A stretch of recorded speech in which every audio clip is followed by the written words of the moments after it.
गजर माऊलीचा, गजर माऊलीचा. ते संसारी धन्य ते संसारी दयावंत जे अंतरी. येथे उपकारासाठी आले घरजा वैकुंठी. लटिके वचन नाही देही उदासीन. येथे उपकारासाठी आले घरजा वैकुंठी. मधुरावानी ओटी मधुरावानी ओटी. तुका म्हणे वाव पोटी. येथे उपकारासाठी आली घरजा वैकुंठी. समचरण सरोजम सांद्र नीलांबुदाभं. जघन निहित पानिं मंडनं मंडनाना. तरुण तुलसी माला कंदरो कंजनेत्रं. सदय धवलहासं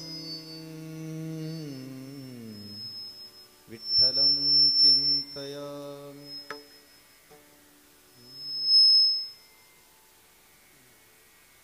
कर्पूरगौरं करुणावतारं.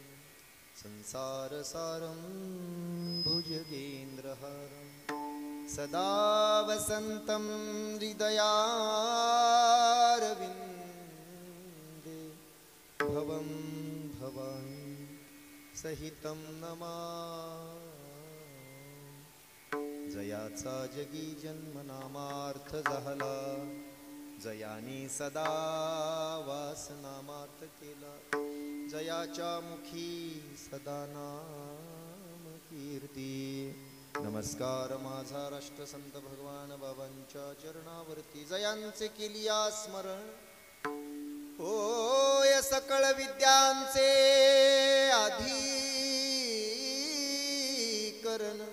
तेची वंदू श्री चरण. श्री सद्गुरूंचे ते नमस्कारून आता. पंढरीच्या देवराया पंढरीच्या देवराया पंढरीच्या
असायला पाहिजे होती. आदर्श गाव.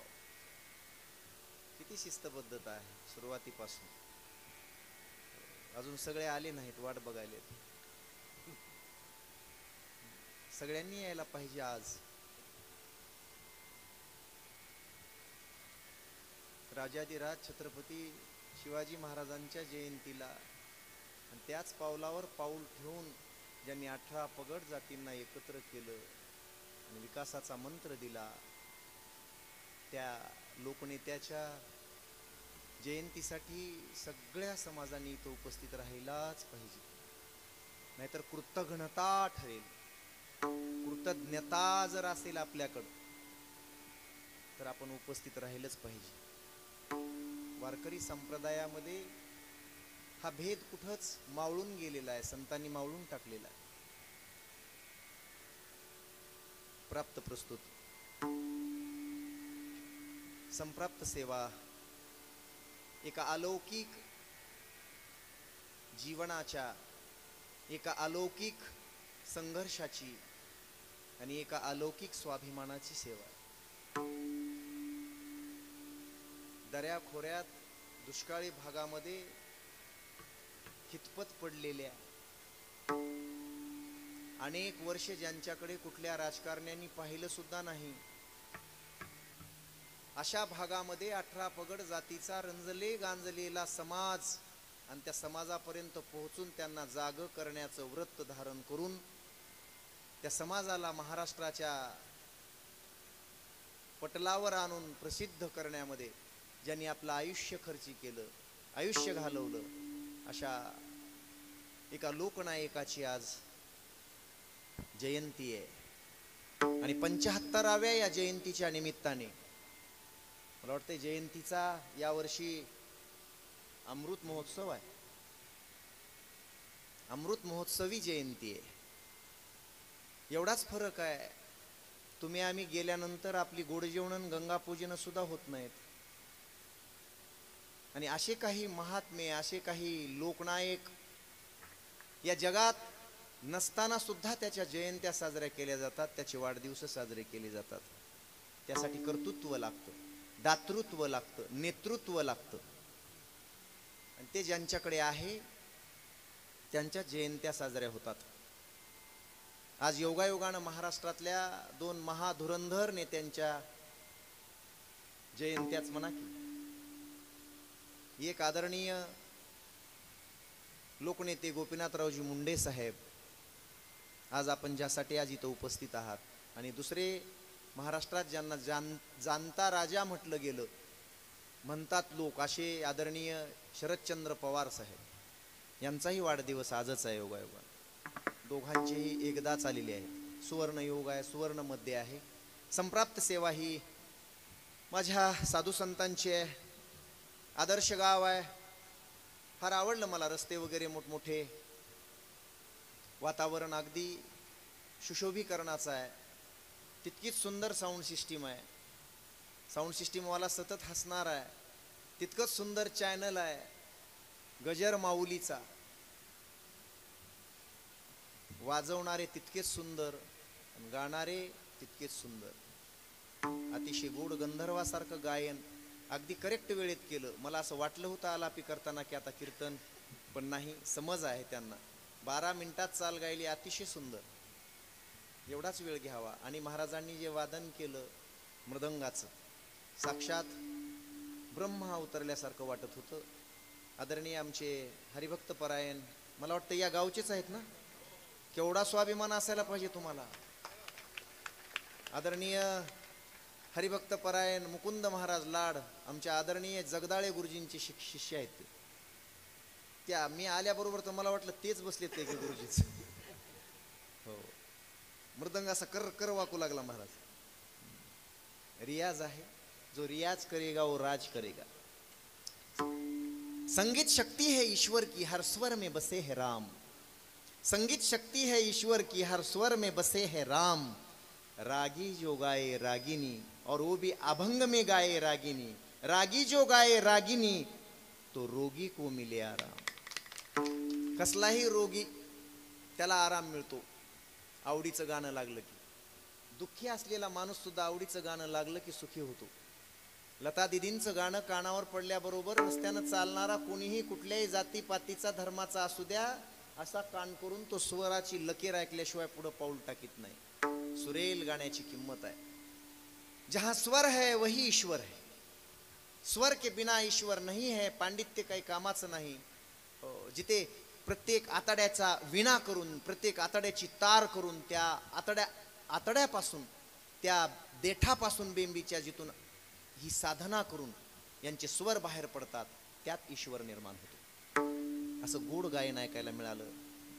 माझ्या या आदर्श गाव कनकोरी, पुरातन कनकेश्वराचं देवस्थान, आणि आमचे आदरणीय तुमच्या गावाशी माझं नातं ज्यांनी जोडलं ते आमचे मुकुंद महाराज. मला वाटतं तुम्ही मुकुंदा म्हणता त्याला. मुकुंद महाराजांचा परिचय एवढा नव्हता. व्हॉट्सअप आपलं फेसबुकवर परिचय, यूट्यूबवर परिचय, आणि तिथूनच त्यांनी इकडं कॉल केला. आमचे रवी दादा आणि ते दोघे जण मला बोलले. योगायोग झाला. 5 मिनिटाचा उशीर झाला असता तर माझी तुमची भेट झाली नसती. म्हणून ज्यांनी तुमच्याशी भेट करून दिली अशा दोघांच्याही चरणी तुम्हा समस्त गावकऱ्याच्या वतीनंही आदरणीय लोकनेते गोपीनाथरावजी मुंडे साहेबांची 75वी जयंती आपण साजरी करतायत. सगळ्यांचा सहभाग आहे या जयंतीमध्ये.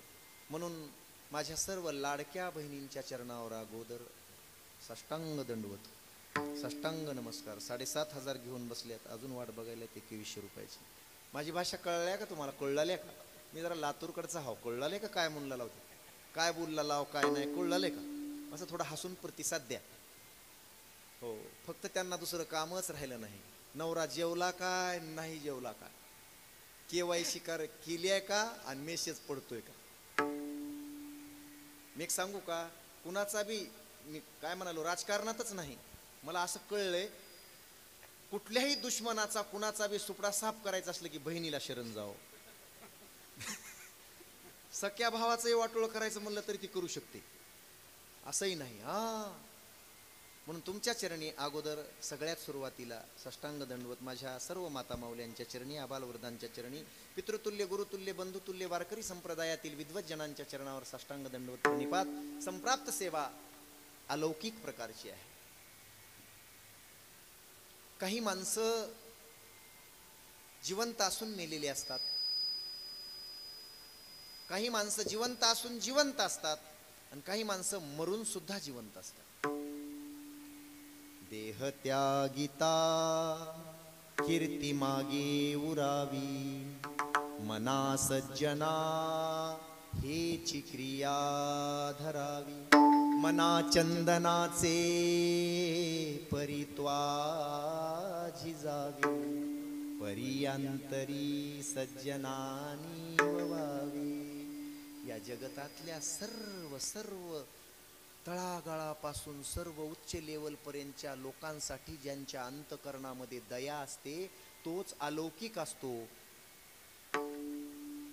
तोच दयावंत असतो.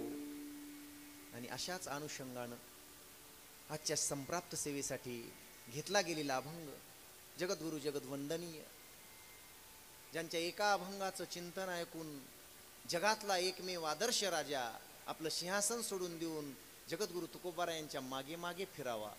इतके गोड ज्यांचे शब्द, प्रत्येक शब्दात ज्यांच्या ईश्वर आहे, असा 4 चरणाचा दिडक्या पद्धतीचा जगद्गुरु श्री संत तुकाराम महाराजांचा अभंग संप्राप्त सेवेसाठी घेतलेला आहे. या अभंगाच्या द्वारे जगद्गुरु तुकोबार आहे. या जगात महान असलेल्या, या जगात ग्रेट असलेल्या, या जगात धन्य असलेल्या लोकांची वैशिष्ट्ये सांगतात. कोण धन्य, कोण ग्रेट, कोण महान, कुणाला वंदन करावं, कोण वंदनीय, कोण पूजनीय, याची 6 लक्षणं संप्राप्त अभंगामध्ये जगद्गुरु तुकोबारायांनी सांगितलेली आहेत. कोण धन्य? धन्य ते धन्य. धन्य ते संसारी असं नाही बरं. धन्य ते संसारी, संसारात असलेले धन्य असं नाही. किंवा धन्य ते संसारी, संसार करणारे ते धन्य असं नाही. धन्य ते संसारी, ते धन्य आहेत या संसारामध्ये, या जगतामध्ये ते धन्य आहेत. कोण? दयावंत जे समोरचा कुठलाही कोणीही दुःखी पाहिला रे पाहिला, उपेक्षित पाहिला रे पाहिला, दारिद्र्यात जीवन जगणारा पाहिला रे पाहिला, की ज्याला पाण्याचा घोट सुद्धा खाली उतरत नाही कधीपर्यंत, समोरच्याचं दुःख दूर करेपर्यंत, तो धन्य.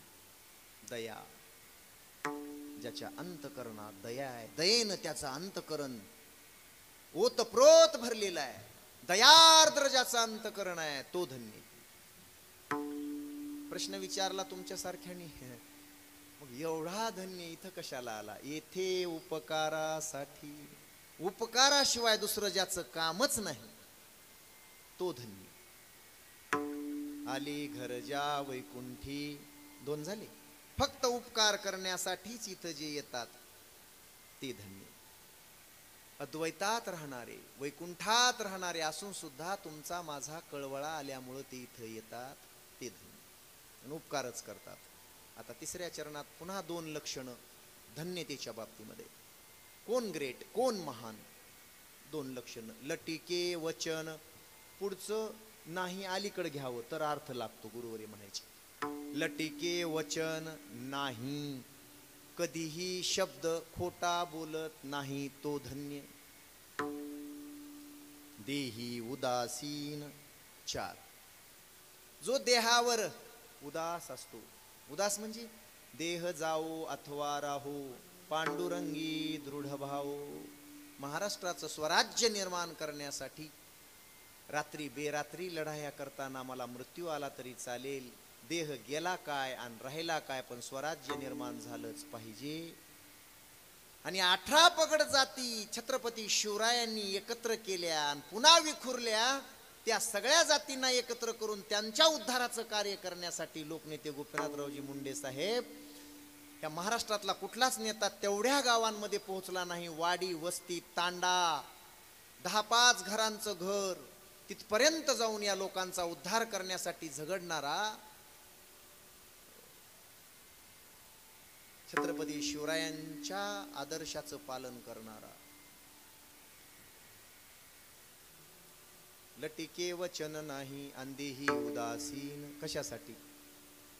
देव देशन धर्मासाठी प्राण घेतल हाती,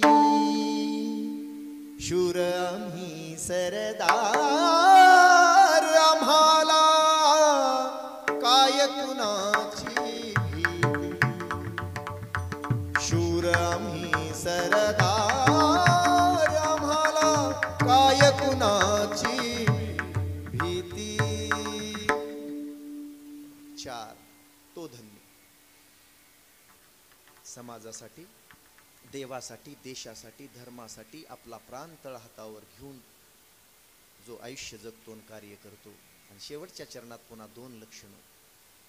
आज काही जास्त चिंतन ऐकविण्यासाठी आलो नाही मी तुम्हाला, पण 5-10 मिनिटात पहिलं चिंतन फक्त अभंगाचं सरळ भावात. आज चिंतन वेगळं आहे आज, पण अभंगावरच आहे.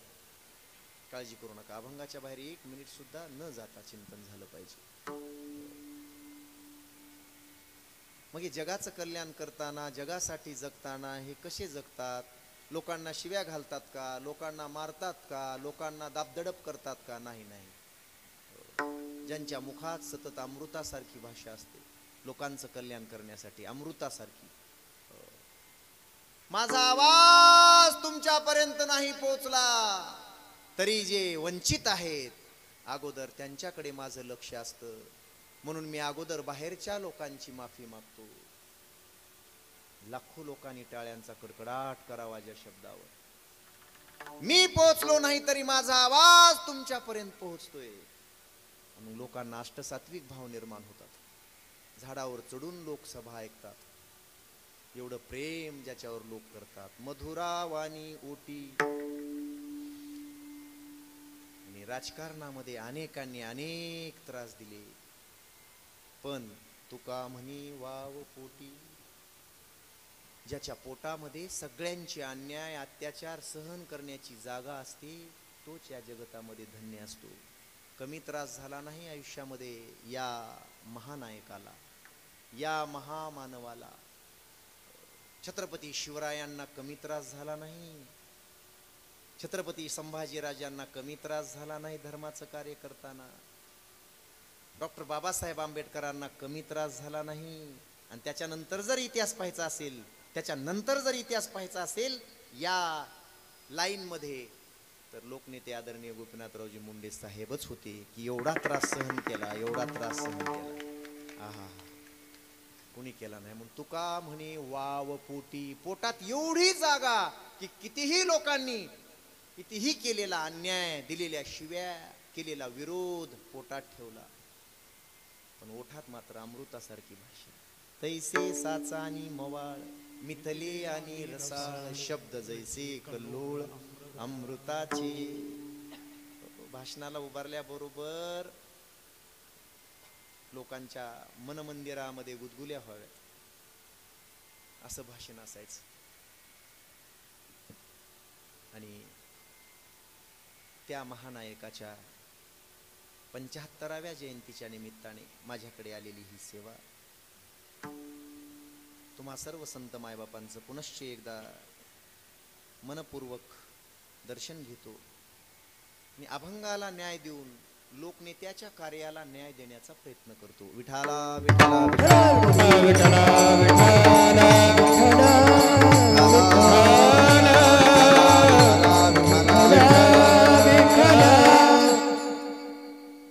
तुकोबारा धन्यतेच्या बाबतीत बोलतात. कोण धन्य आहे या जगामध्ये, म्हणजे महान आहे, कोण पूजनीय आहे, कोण वंदनीय आहे, कोणाला धन्यता देतात? ज्याच्या जीवनामध्ये काहीतरी अलौकिक काम कार्य आहे. सामान्य तर सर्व आहेत, पण सामान्यातून असामान्यत्वाकडे जो जातो कार्यत्वक अवच्छेदकाने, कार्याने, आपल्या कर्तृत्वाने, सामान्यातला असामान्य नेता. काही माणसं सामान्यातली असामान्य असतात, राहतात सामान्यात पण असामान्य असतात. शास्त्र सांगतं अलौकिक कार्यकत्वम इति धन्यत्वम. ज्यानं इतरांपेक्षा काहीतरी वेगळं करून दाखवलंय तो धन्यतेच्या पात्रतेचा आहे, त्याला धन्यता द्यावी. तो धन्य आहे जगामध्ये. फार मोठी श्रीमंती नव्हती. एक सांगू, आदरणीय हरिभक्तपरायण आमचे चिंतामणी महाराज, ती असली कीर्तनाला की चिंताच हरते माणसाची. जो चिंता हरतो तो चिंतामणी. आणि आदरणीय आमचे विजय महाराज, बरोबर, अगदी लक्ष्मण महाराज आहे तिकडे. नावं सगळ्यांची माहीत नाहीत बाबा, पण सगळेच आहात. खूप गोड भजनी मंडळ आहे, गायक वादक आहेत. आमचे मुकुंद महाराज तर काय गावचं रत्न आहे, नाव केलं बुवा वारकरी संप्रदायामध्ये. असा एखादा हरिभक्त गावात कुळात जन्माला आला की 42 पिढ्याचा उद्धार होते.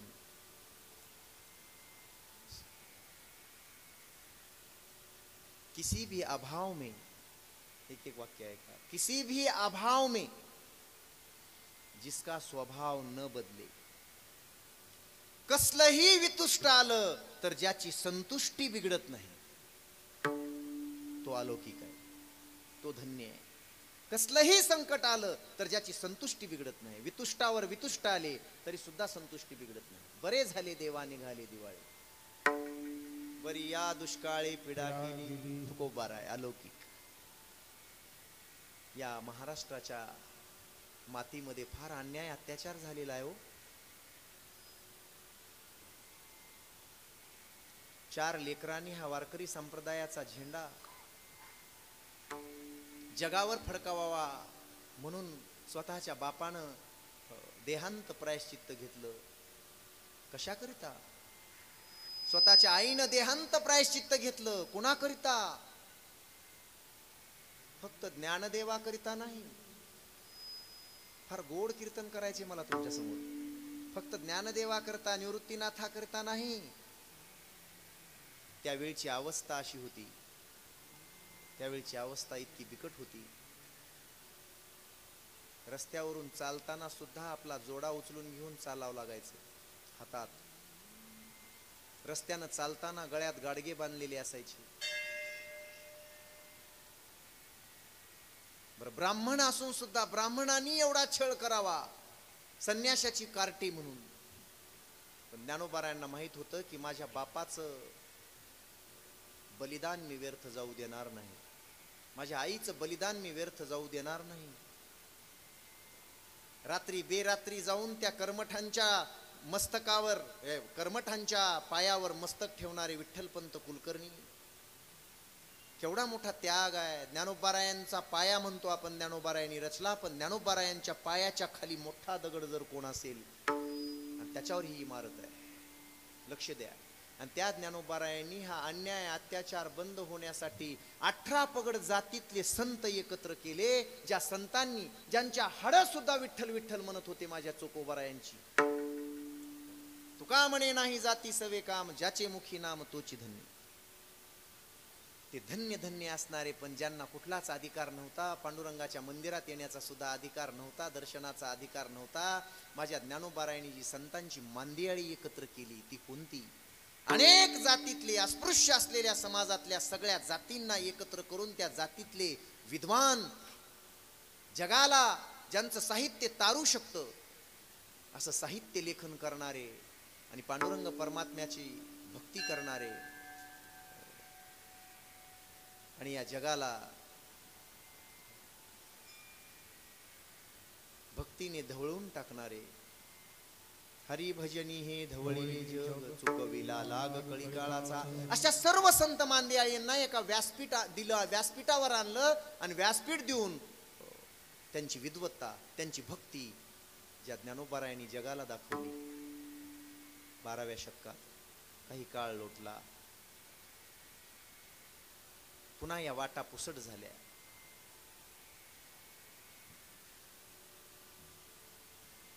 मग वाटा उजळण्यासाठी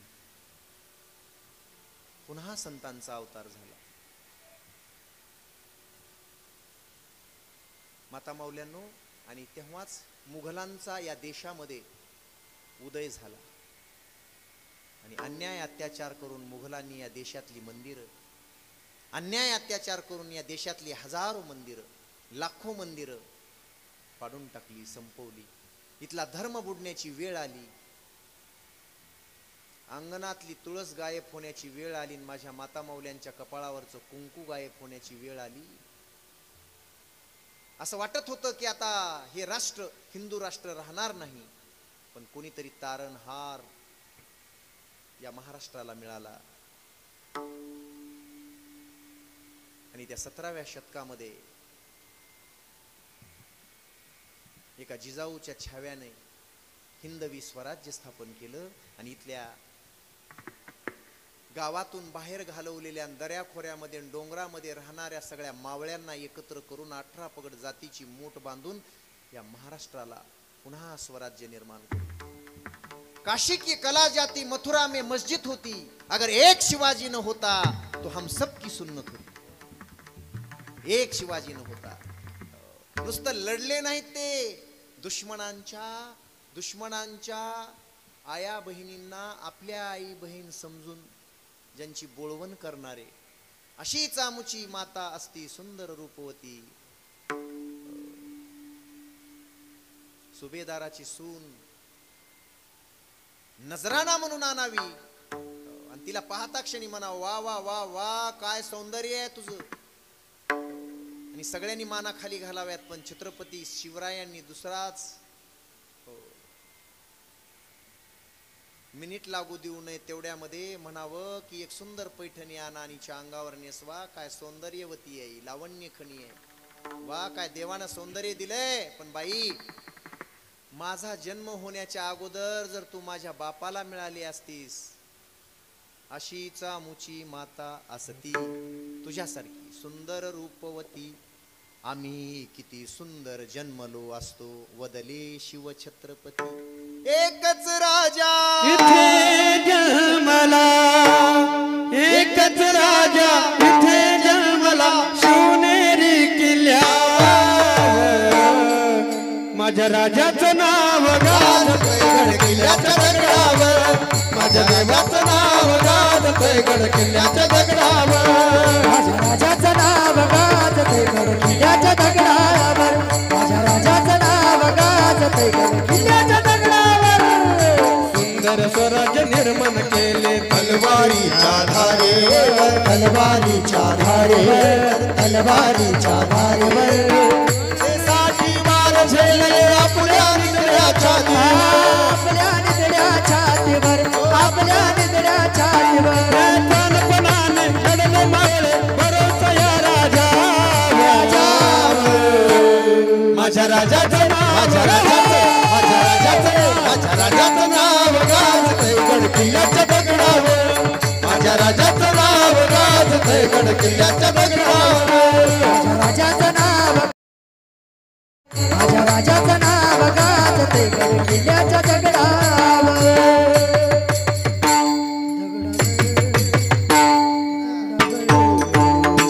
राजाधिराज कुळवाडी भूषण श्री श्री श्री छत्रपती शिवाजी महाराज की छत्रपती शिवाजी महाराज की जय भवानी जय शिवाजी जय भवानी जय शिवाजी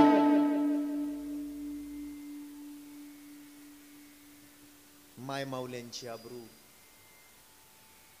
रयतेचं राज्य करताना माझ्या शेतकऱ्याच्या मिरचीच्या देटालाही जर कोणी हात लावला तर ते हात कलम केले जातील हा उद्घोष रामराज्याची संकल्पना घेऊन छत्रपती शिवरायांनी या महाराष्ट्रामध्ये हिंदवी राज्याची स्थापना केली आईच्या एका शब्दावर मला वाटतंय गडे सगळ्यांना छत्रपती शिवरायांनी मग तो मुस्लिम असेल तो कुठल्याही जातीचा असेल या महाराष्ट्रात राहणाऱ्या कुठल्याही जातीच्या माणसाला आपल्या स्वराज्यामध्ये सामील करून घेतलं आणि त्याला पद दिले पण पुढे चालून काही काळ पुन्हा मुघलांचा असा आला आक्रमण एवढी वाढली आणि पुन्हा इंग्रज या देशामध्ये आले आणि देशाला पोखरून टाकलं त्यांनी सगळं लुटलं या देशाला नाहीतर काय म्हणत होते अगोदर ये देश सोने की चिडिया सोन्याची घरं होते सोन्याच्या चौकटी होता या देशामध्ये लक्ष द्या हो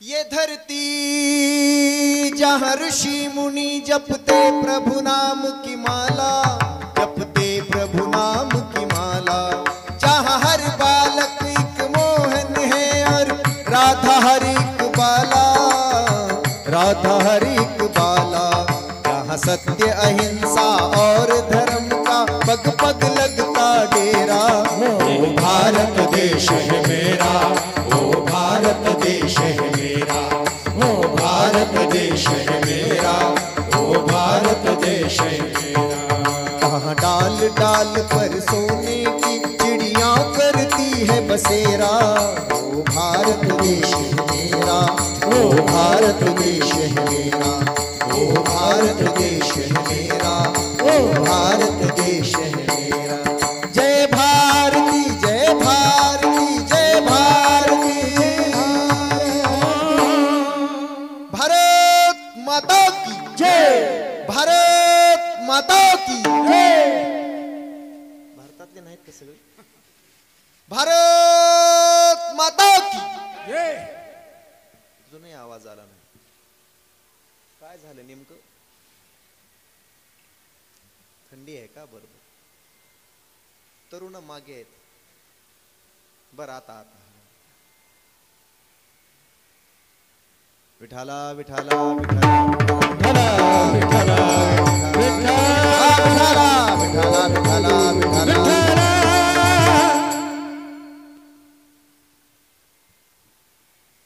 भारत तर स्वतंत्र झाला पण या भारताच्या राजकीय परिस्थितीमध्ये सामाजिक परिस्थितीमध्ये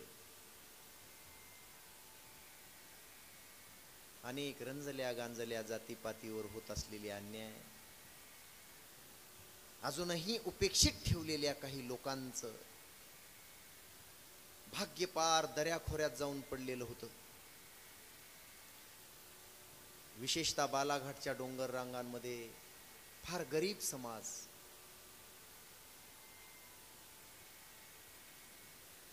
कुणाची तरी वाट पाहत होता राजकारण कशाला म्हणतात समाजकारण कशाला म्हणतात हे माहीत सुद्धा नव्हतं तुम्ही भाग्यवान आहात पश्चिमेकडे आहात तुम्हाला पूर्वीपासून राजकारण फार चांगलं कळतंय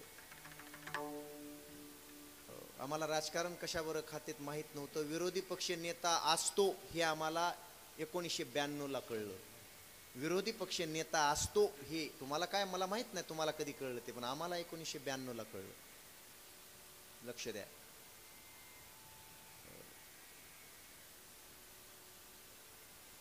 मग या सगळ्यांचा विकास सगळ्यांचा उद्धार करण्यासाठी या मराठवाड्याच्या भूमीमध्ये 12 डिसेंबर 1949 रोजी एक तारा, चमचमता तारा उदयाला आला. सामान्य कुटुंबामध्ये, एका साधारण शेतकरी कुटुंबामध्ये, की ज्यांना दररोज कष्ट केल्याशिवाय ज्यांची चूल पेटत नाही, अशा 4-2 एकर जमीन असलेल्या, साधारण जमीन असलेल्या, बाबा आता इकडे तिकडे लेकरांना फिरू देऊ नका, माझी विनंती आहे तुम्हाला, आणि कोणी उठू नका, कोणी उठून पुन्हा बसू नका बरं. तस तर संख्येनं मी फार दुरून आलोय. साहेब म्हणायचे नेहमी, मैं देर से आया हूं लेकिन बड़ी दूर से आया हूं. तसं खूप दुरून आलोय तुमच्यासाठी.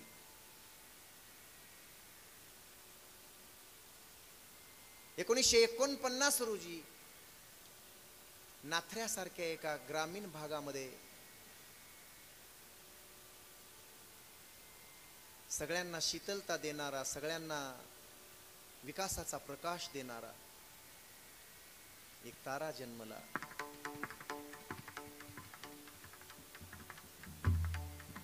तुम्ही म्हणाल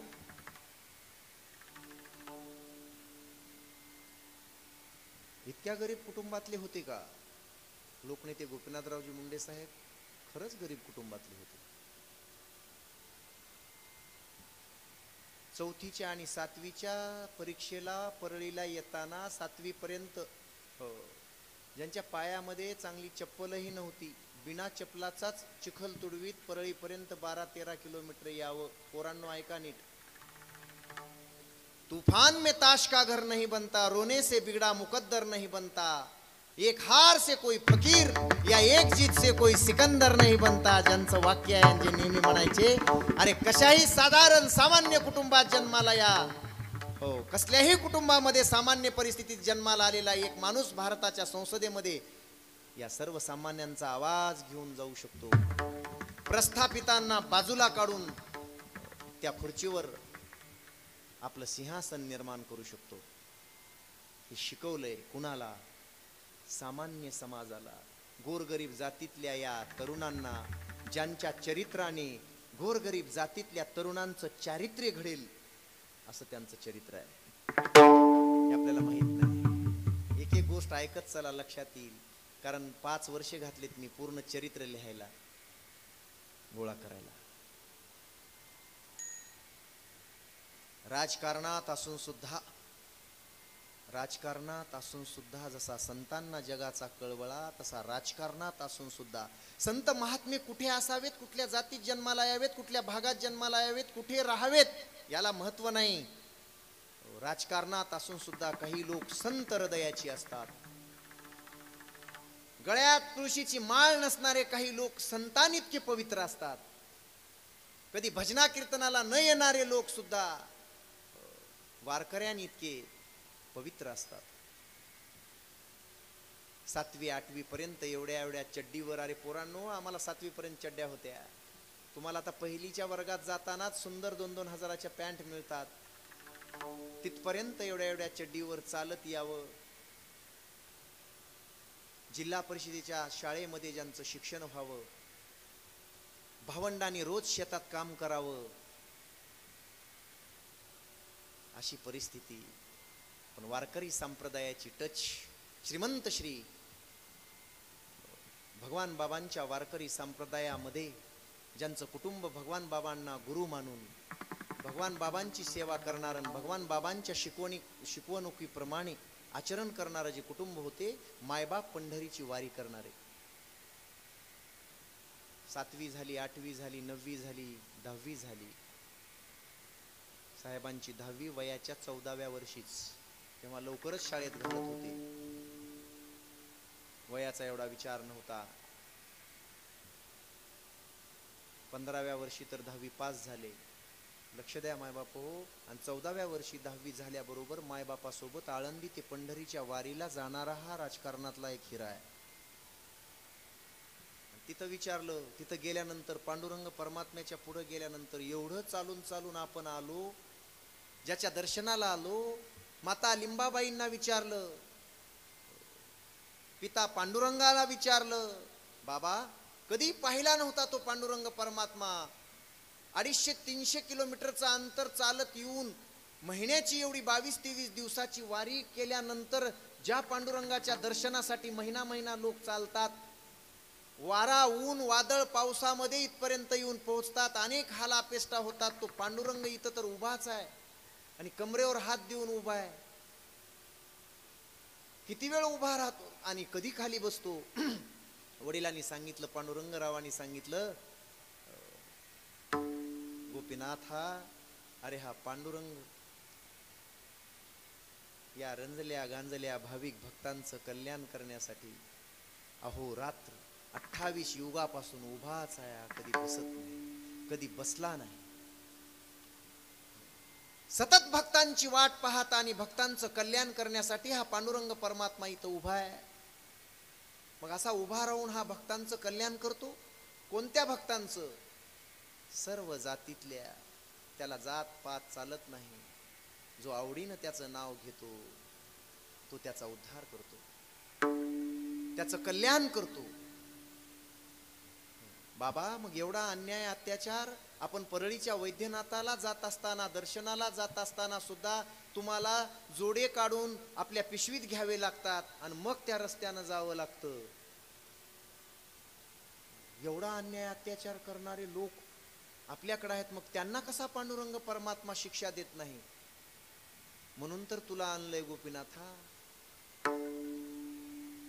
रंजल्या गांजल्या दीन दलितांचा कैवारी होण्यासाठी हा पंढरीनाथ इथं उभा आहे. तू गोपीनाथ आहेस माझा. आणि त्याच वेळी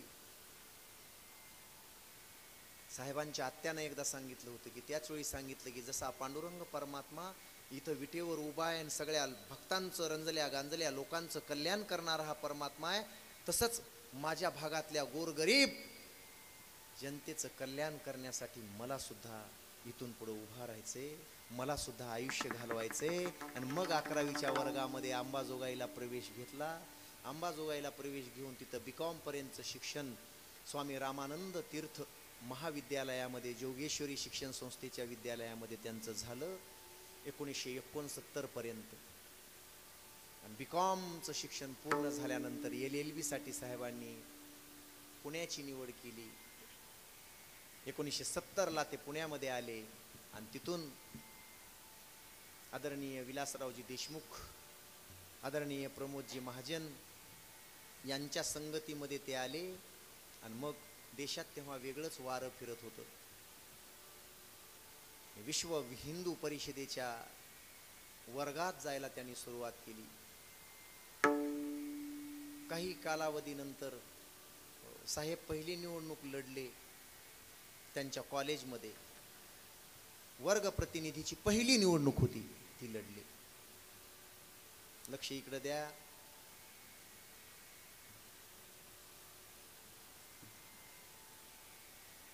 वर्ग प्रतिनिधीपासून सुरुवात आहे, अंबाजोगाई पासून. 1972 जयप्रकाश नारायण यांच्याशी त्यांची भेट झाली. 1973 वसंतरावजी भागवत संघाचे मुख्य, त्यांच्याशी भेट झाली. आणि मग त्यांच्या कार्याचा प्रभाव या लोकनायकावर पडला. देशहितासाठी जीवन समर्पित करायचे ही तळमळ तर होती, पण तो प्रभाव पडल्यानंतर हळूहळू शिक्षण पूर्ण होत होतं.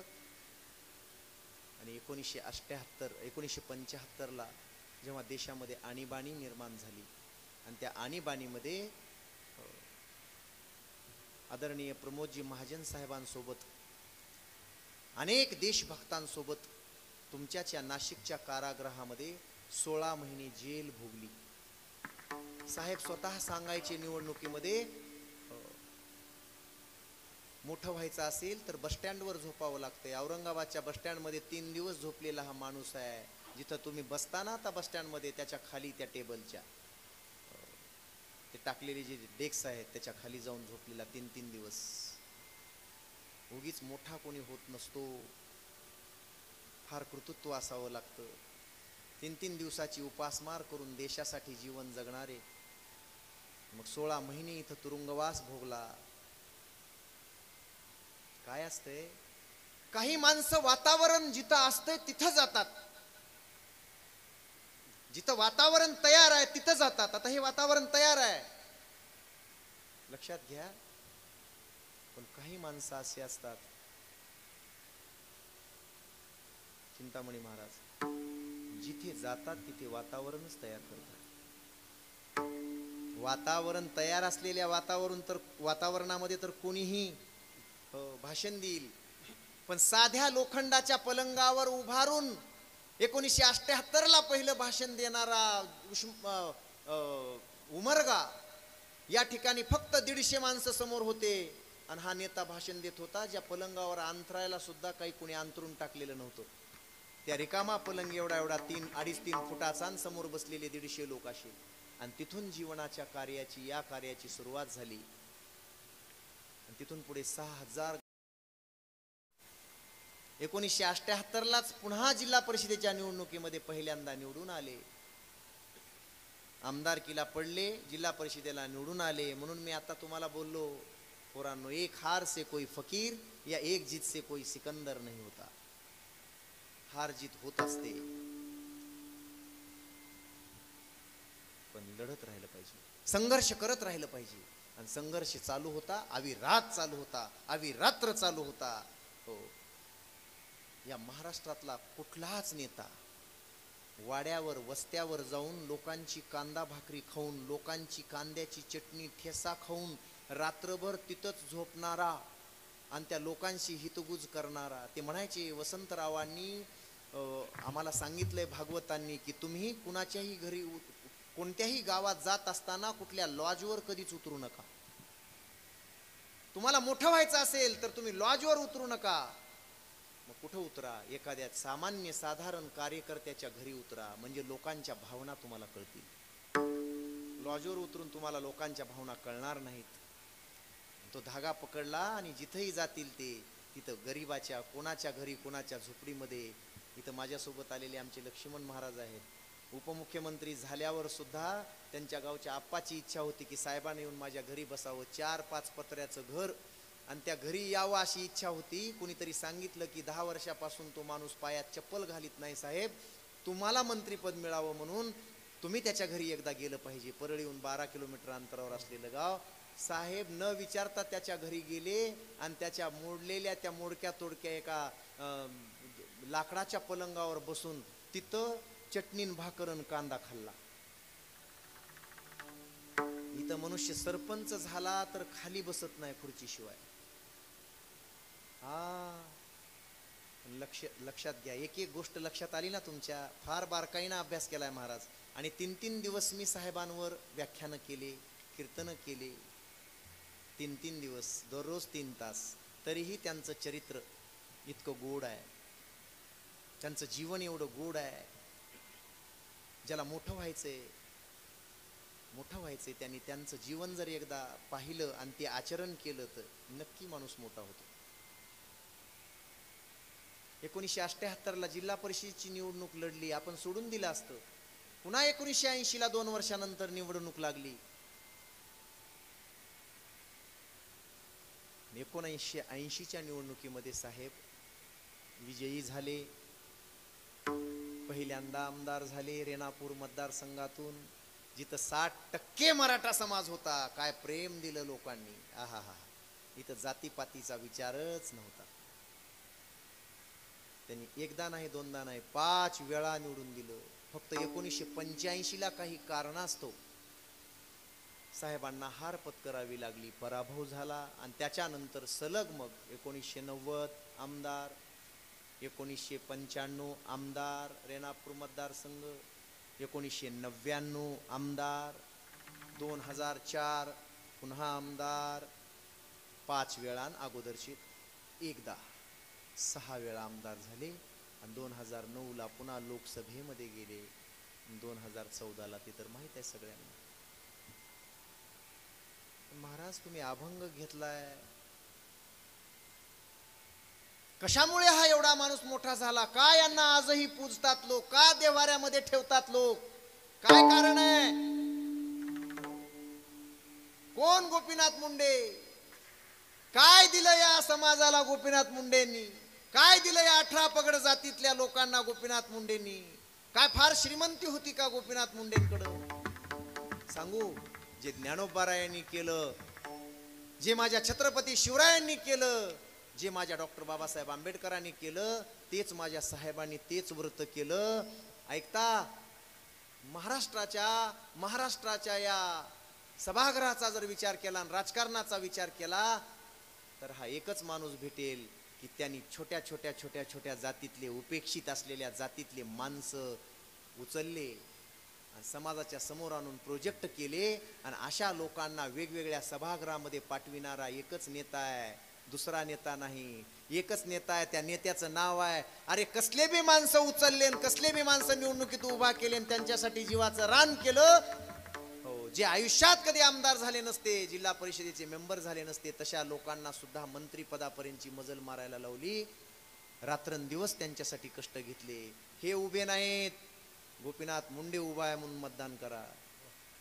हा, आदरणीय पंकजाताईने तोच वसा उचलला. ही माझी बहीण आहे, ती उभी नाही, इथं मी उभी आहे म्हणून मतदान करा. इथं जातीपातीचा कधी विचार आहे का? सांगू का, ज्यांच्या जयंत्या साजऱ्या होतात ना गेल्यानंतर सुद्धा, ती माणसं जातीवादी कधीच नसतात. जे संत असतात ते जातीवादी कधीच नसतात, ते जातीवंत असतात. विठाला विठाला विठाला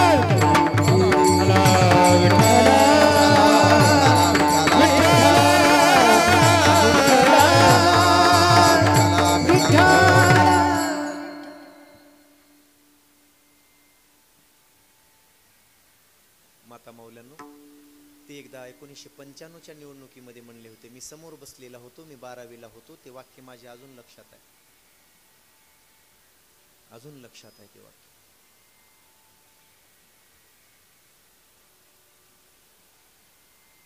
ते बोलले होते की हा गोपीनाथ मुंडे गरिबाच्या झोपडीमध्ये वाकून जाईल, 3 वेळा वाकून जाईल, पण श्रीमंताच्या गादीवर बुटासकट पायी घेऊन जाईल. आणि आज जाऊन आलोय म्हणले होते. ज्यांनी माझ्या बापाला, ज्यांनी आमच्या गोरगरीब रंजल्या गांजल्या समाजाला हातात जोडे घेऊन चालायला लावलं, त्याच लोकांच्या गादीवर बुटासहित जाऊन आलो. त्यांचा अहंकार चक्काचूर करून आलो, तुडून आलो. कशाच्या बळावर? तर रात्रंदिवस तोच विचार केला होता, त्या बळावर.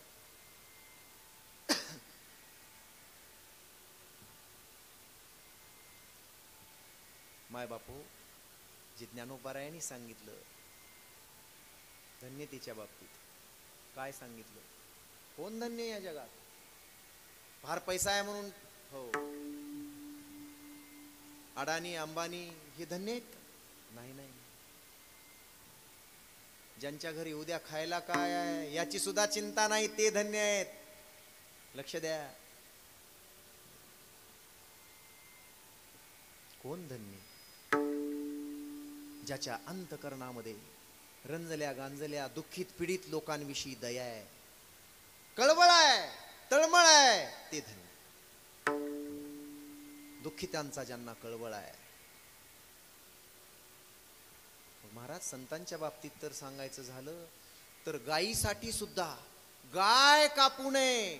त्या मुघलांनी, त्या मुलांनी देवाच्या समोर गाय कापू नये म्हणून या आमच्या मराठवाड्यामध्ये श्री संत भगवान बाबांनी गायीच्या मानेवर आपली मान ठेवली आणि स्वतःची मान कापल्याशिवाय मी तुम्हाला गाय कापू देणार नाही, अगोदर माझा प्राण देईल आणि नंतर गाय कापली जाईल. हे हे हे म्हणणारे श्री संत भगवान बाबा आहेत. काय फार मोठी श्रीमंती होती? श्रीमंती नव्हती, पण रंजल्या गांजल्याविषयी, दुःखितांविषयी, पीडितांविषयी. पै पायी काटा नेहटे तव व्यथा जीवी उमटे, ऐसा पोळे संकटे पुढिला चिनी. निम्न भरली आऊने पाणी ढळो चिनेने, ते विश्रांता तोषवीत जाणे सामोरिया. समोरच्यातली उणीव पाहिली रे पाहिली, समोरच्याचं दुःख पाहिलं रे पाहिलं. मग किडा मुंगी आळी पशु पक्षी प्राणी मनुष्य कोणी असू द्या, पण समोरच्याला झालेलं दुःख ज्याला सहन होत नाही, दुःखात पडलेला समाज, बाप दाद्यापासून ऊसतोड करणारा आणि महाराष्ट्राला ऊसतोड करण्यासाठी मजूर पुरवणारा जिल्हा आणि बालाघाटचा डोंगर ते 2-3 जिल्हे, त्या डोंगरातल्या लोकांकडे पाहिलं आणि त्यांचं जीवन पाहिलं की ज्याचं अंतकरण द्रवायचं, ज्याचं अंतकरणामध्ये आग लागायची, त्याचं दुःख दूर केल्याशिवाय. जेव्हा कारखाना 13 दिवसामध्ये मंजूर करून आणला, आदरणीय पंतप्रधान होते तेव्हा अटल बिहारी वाजपेयी, 13 दिवसात इथेनॉलचा प्रकल्प आणि कारखाना मंजूर करून आणला.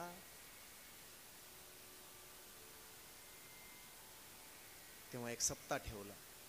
तिथं मारुतीचं मंदिर आहे, आता गोपीनाथगड आहे, त्याच्या बाजूला मारुतीचं मंदिर आहे कारखान्याच्या साईडला, आणि तिथं सप्ताह ठेवला. लक्ष द्या, सगळी महाराज मंडळी स्वागताला गेली. 9 महिन्यानंतर साहेब परळीला येत होते आणि सप्त्यासाठी येत होते. 3रा दिवस होता, आम्ही 7 दिवस तिथं होतो. मुकुंद महाराज साहेब आले, सगळे पुष्पहार घेऊन जात आहेत, आणि तेवढ्यामध्ये त्या आत्ता जिथं गोपीनाथगड आहे ना, जिथं गोपीनाथगडाची कमान आहे, त्या कमानीच्या समोरच्या बाजूला दादा सगळ्या ऊसतोड कामगारांच्या झोपड्या असायच्या. लक्ष द्या, एक एक गोष्ट.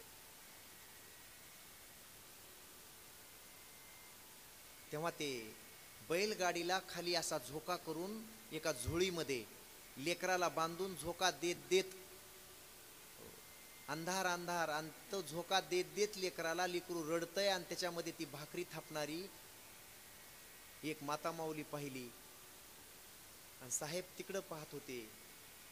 तेव्हा महाराज लोक म्हणाले, साहेब तिकडं काय बघतायत, चला कीर्तनाची वेळ झाली आहे. साहेबांनी सांगितलं, मला फक्त याच्यासाठी जगायचं. माझ्या जन्मापासून या लोकांची मी अवस्था बघतोय, या ऊस तोडणाऱ्या मजुरांची अवस्था बघतोय. माझ्या शरीरामध्ये शेवटचा श्वास असेपर्यंत मला हा मुद्दा बाजूला टाकता येणार नाही. बघा, ती माय माऊली असल्या थंडीच्या दिवसामध्ये इतकी थंडी पडलेली आहे, आणि ती माय माऊली लेकराला त्या गाडीच्या खाली बांधून झोका देते, आणि समोर 3 दगडाची चूल मांडून असल्या थंडीमध्ये ती भाकर भाजते. जोपर्यंत हा गोपीनाथ मुंडे जिवंत आहे, फक्त एक स्वप्न उराशी बाळगून आहे, या ऊसतोड मजुरांना काम द्यावं, यांना पैसा मिळवून द्यावा, यांच्या तोडीमध्ये भाव वाढ द्यावी, यांना मोठं तर करावं. पण एक दिवस असा येईल, मला जर देवानं आयुष्य दिलं तर या ऊसतोड कामगारांच्या मजुरांच्या लेकराच्या हातातला आणि यांच्या हातातला कोयता काढून ज्या दिवशी मी त्यांच्या हातात पेन आणि वही देईल, आणि त्यांना एखाद्या कॉलेजमध्ये ॲडमिशन मिळेल, आणि त्यांना एखाद्या ऑफिसमध्ये साहेब म्हणून त्यांना भरती होता येईल, यांच्या हातातला कोयता काढून यांच्या हातात जोपर्यंत पेन आणि वही देत नाही, तोपर्यंत माझं जीवन कृतार्थ होणार नाही. मला जगायचं यांच्यासाठी. हे म्हणणारे लोकनेते गोपीनाथरावजी मुंडे साहेब. समोरच्या गोष्टी आहेत, अनुभवातल्या गोष्टी आहेत. आपण काही लोकांनी पाहिलं असेल, 2003 आणि 2003ला विजय महाराज असाच प्रसंग घडला. पुन्हा सप्त्यामध्येच 3-4 वर्षानंतर पुन्हा घडला हा प्रसंग. एवढे पोलीस प्रोटेक्शन असताना, एवढे लोक आजूबाजूला असताना, एक माता माऊली त्या कारखान्यावरच ऊस तोडीला असलेली, कपाळाला कुंकू नसलेली, विधवा असलेली माय माऊली त्या गर्दीतून मध्ये शिरत होती आणि म्हणत होती, मला माझ्या साहेबाला भेटायचंय हो, मला साहेबांकडे जाऊ द्या हो. 2 वर्षापासून मला साहेबाला भेटायचंय, मला कुणी जाऊ देत नाही, मी तिथपर्यंत पोहोचत नाही, पण साहेब इथं आलेत. कशासाठी भेटायचे?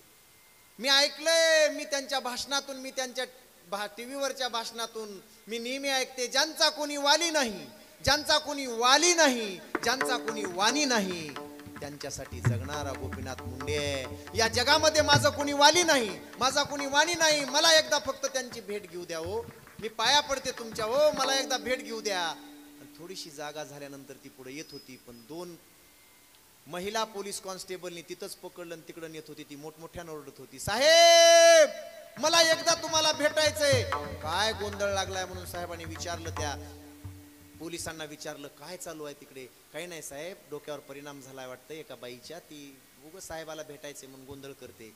ते म्हणले, मग परिणाम झाला तर फरक काय पडतो, तिला भेटायचंय ना मला, 2 वर्षापासून ती मला भेटण्यासाठी तडपडते ना, मग येऊ द्या ना तिला, भेटू द्या ना, काय तिची अडचण काय आहे, मला एकदा भेटू द्या ना, तुम्ही असं दूर कसं लोटता, घेऊन या तिला. लागलीच आणलं आणि आणल्याबरोबर तिनं असे हात जोडले आणि मोठ्यानं साहेबांसमोर आर्त हाक मारली, साहेब 2 वर्षापासून झोप नाही, 2 वर्षापासून रात्रंदिवस मला झोप नाही साहेब. 2 वर्षापूर्वी माझा नवरा दारू पिऊन पिऊन मेला साहेब, लिव्हरचा कॅन्सर झाला. 1 वर्षापूर्वी माझं पोरग ऍक्सिडेंट मध्ये वारलं, एकटं एकुलतं एक, आणि 23 आणि 24 वर्षाच्या अशा 2 मुली माझ्या घरात आहेत. पण पोटा पाण्यासाठी नवऱ्यानं दारू पिऊन पिऊन शेतातला 1 गुंठा सुद्धा ठेवला नाही. 4 पत्र्याचं घर आहे गावाकड. कोणाच्या जीवावर मी मुली टाकून आले, पोटा पाण्यासाठी आले, दिरा भाऊजया सोबत आले इथं कामासाठी या कारखान्यावर. कोणीतरी माझा वाली होईल. मला रात्र रात्र झोप येत नाही साहेब. सांगा ना, ज्याच्या मुली 23-24 वर्षाच्या होतात आणि त्या घरी असतील आणि त्यांच्याजवळ जर मायबाप नसतील तर काय अवस्था आहे. समाजाचा दृष्टिकोन कसा आहे साहेब बघण्याचा. मला सांगा ना, मला रात्र रात्र झोप येत नाही. मी काय करू, मी कोणाकडे बघू. त्यांचं लग्न करण्यासाठी, लग्न जुळवण्यासाठी सुद्धा माझ्याकडे काही नाही. कोणी होईल का माझा वाली, कोणी होईल का माझा वाणी. तेव्हा साहेबांनी सांगितलं, बाई मी तुझा पती परत आणून देऊ शकत नाही, मी तुझा भाऊ परत आणून देऊ शकत, तुझा मुलगा परत आणून देऊ शकत नाही. तुझ्यासाठी एक करू शकतो. एवढ्या मोठ्या उंचीला पोहोचलेला माणूस हात जोडून म्हणत होता, मी एक करू शकतो की तुझ्या दोन्ही मुलीच्या लग्नाची जबाबदारी घेऊन, त्यांचं लग्न पार पडेनचा पूर्ण खर्च देऊन, तुला जगण्यासाठी इथून पुढे जे लागतंय ते हा गोपीनाथ मुंडे इथून पुढे पुरवणार. तुला आयुष्यभर आयुष्य जगण्यासाठी जेवढं काही लागतंय ते पुरवण्याची जबाबदारी एक मुलगा म्हणून मी आज उचलतो. विठाला विठाला लाच्या जगामध्ये धन्य म्हणतात. धन्य ते संसारी, धन्य ते संसारी, धन्य ते संसारी, धन्य ते संसारी, धन्य ते संसारी, धन्य ते संसारी, धन्य ते संसारी, धन्य ते संसारी, धन्य ते संसारी, धन्य ते संसारी, धन्य ते संसारी, धन्य ते संसारी, धन्य ते संसारी, धन्य ते संसारी, धन्य ते संसारी. दयावंत जे अंतरे, दयावंत जे अंतरे, येथे उपकारासाठी, येथे उपकारासाठी.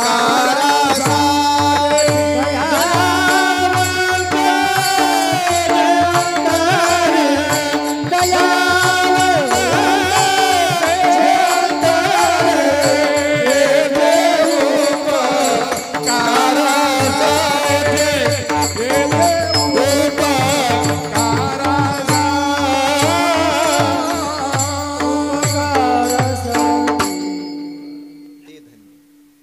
कोण धन्य? अशा लोकांविषयी ज्यांच्या हृदयात कळवळ आहे ते धन्य. काय कळवळ आहे आपल्याला? आपल्या समोर एखादा मरत असेल तरी आम्हाला त्याचा कळवळा येत नाही. आपले मायबाप आजारी पडून त्या पलंगावर लोळत असतील आणि ओरडत असतील तर त्याला उचलायला आपले स्वतःचे लेकरं येत नाहीत. काय कळवळ आहे? काय धन्यता द्यावी या लोकांना. ते धन्य आहेत. ऐकायचंय कसे धन्य आहेत, काय कळवळा होता हृदयात, कशी दया होती त्यांच्या हृदयात. लक्ष द्या.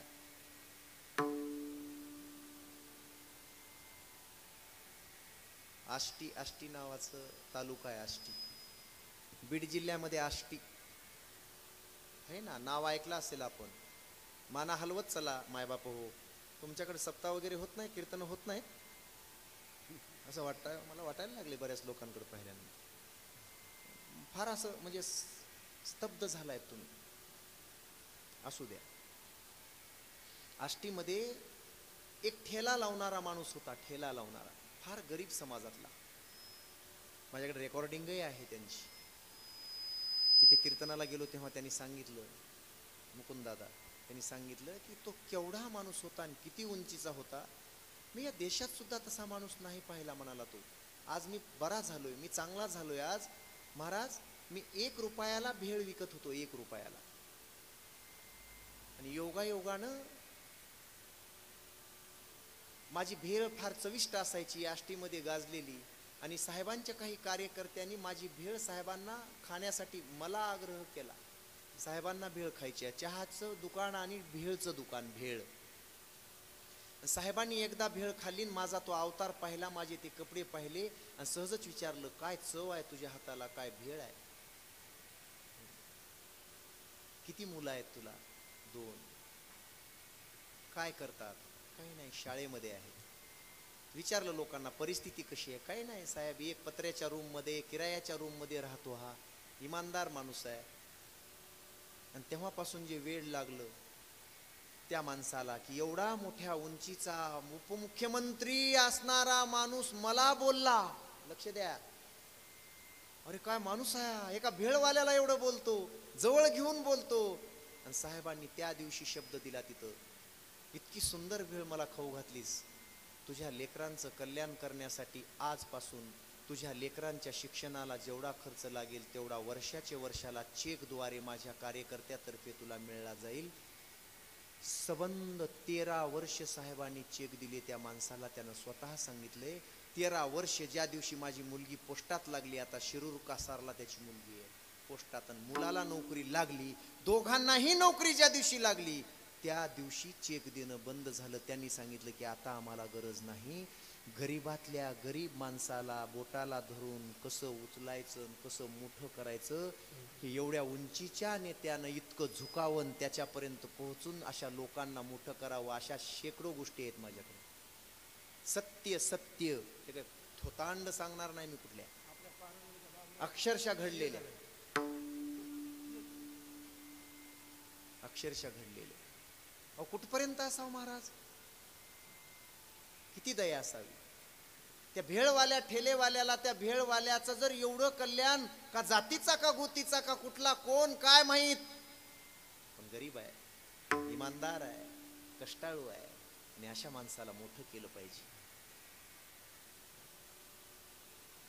बरं का, गरीबाला मोठंही करीत होते आणि लय श्रीमंताला माज आला की त्याला छोटंही करीत होते. हा, अशाही कितीतरी गोष्टी आहेत त्या लोकनायकाच्या जीवनामध्ये. तो दाऊद इब्राहिम म्हटला होता, दाऊद इब्राहिम, मला महाराष्ट्रातून या मुंबईतून हाकलून देणारा अजून जन्माला यायचा आहे, जन्माला यायचा. एवढे बॉम्बस्फोट केल्यानंतर सुद्धा तो मुंबईमध्येच होता. बॉम्बस्फोटाची साखळी निर्माण केली होती ज्यानं, हजारो लोक गतप्राण झाले होते, आणि तरी सुद्धा तो मुंबईत होता. ज्या दिवशी साहेबांच्या हातात गृह खाता आलं आणि तिथून पुढे सळो की पळो करून सोडलं. IPS अधिकाऱ्यांनो, IAS अधिकाऱ्यांनो, तुम्हाला संरक्षण म्हणून या मुंबईमध्ये जर 10-10 पोलीस तुमच्या आजूबाजूला लागत असतील आणि तुमच्या घरी जर 4-4 पोलीस लागत असतील, हे कुठं बोलले ते? 1995ला पहिलं भाषण आहे त्यांचं, कुठं? विधान भवनामध्ये. मी सांगून आलोय, कुणाला या मुंबईमध्ये या महाराष्ट्रामध्ये कुणाचं राज्य चालू आहे सांगून आलोय IPS IAS अधिकाऱ्यांना की तुम्हाला तुमचंच जर संरक्षण करावं लागत असेल तर जनतेचं संरक्षण कुणी करायचं?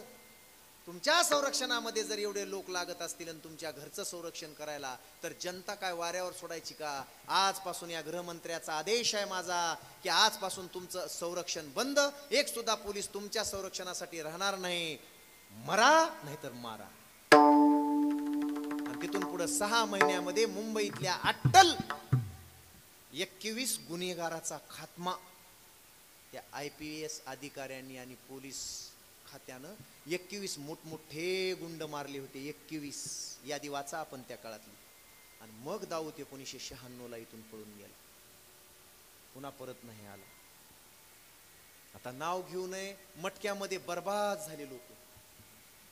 कार्य किती मोठं असावं, जनतेच्या किती हिताचं असावं, त्याचा परिणाम काय झाला महाराज, हे आपण कधी डोक्यात घेतले का, लक्षात घेतले का? आपण कधी नाही घेतलं या माणसांनी लक्षात. गोपीनाथ मुंडे, गोपीनाथ मुंडे, गोपीनाथ मुंडे.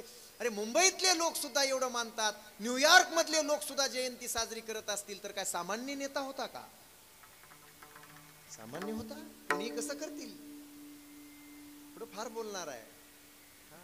म्हणजे कुठल्या तरी रेमट कहाण्या सांगून नाही, प्रत्यक्ष घडलेल्या गोष्टी सांगून आणि अजून लिहिलेल्या आहेत त्या. मायबापो, तो मटका चालवणारा किंग रतन खत्री मटक्यानं बर्बाद झाला होता तेव्हा महाराष्ट्र. 1996-97 ची गोष्ट काढा आपण. बर्बाद झाले होते लोक मटक्याने. मटका आणि साहेबांना प्रश्न मांडला, तारांकित प्रश्न. मटका हे फार मोठ्या प्रकारचं व्यसन आहे आणि या व्यसनानं अनेकांना बर्बाद केलंय. महाराष्ट्रातले अनेक घरं बर्बाद केलेत, अनेक कुटुंब उद्ध्वस्त केलेत या मटक्यानं आणि गुटक्यानं. हा मटका बंद झाला पाहिजे.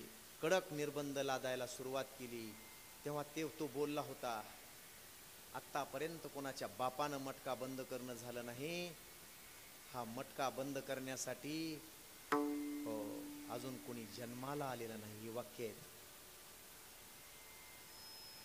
सांगू, त्याच लोकनेत्यानं ती गोष्ट ऐकली आणि तिथंच सांगितलं की हा गोपीनाथ मुंडे जन्माला आलाय मटका बंद करायला, आणि त्या खत्रीच्या हातामध्ये बेड्या घालून फिरवीत पोलीस स्टेशनमध्ये न्यायला लावलं. ग्रहकाता हातात होतं. हे सामान्य काम आहे?